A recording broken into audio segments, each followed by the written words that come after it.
تصور کن موجوداتی که امروز کنار ما زندگی میکنن شاهدان زنده دوران دایناسورها هستند. آنها از انقراض بزرگ جان سالم به در بردند. کوسه ها، این شکارچیان و قاتلان ما قبل تاریخ، فسیل هاشون به 400 میلیون سال قبل برمیگرده. آنها از 5 انقراض دست جمعی جان سالم به در بردند. تمساح‌ها، ماشین‌های تکامل نیافته با 200 میلیون سال قدمت، تقریباً بدون هیچ تغییر عمده‌ای از دوران ژوراسیک تا امروز به زندگی خود ادامه دادند.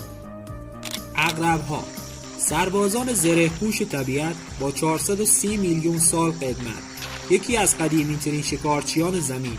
آنها از دوران یخبندان تا امروز دوام آوردند.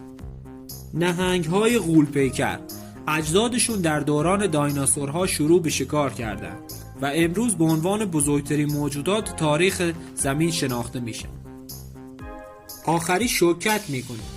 بله، سوسک‌ها، بازماندگان فناناپذیر 300 میلیون سال پیش، زمانی که دایناسورها تازه پا به عرصه وجود گذاشته بودند، این سربازان کوچک روی زمین راه میرفتند. این موجودات شگفت‌انگیز ثابت کردند که پایداری برتر از قدرت است.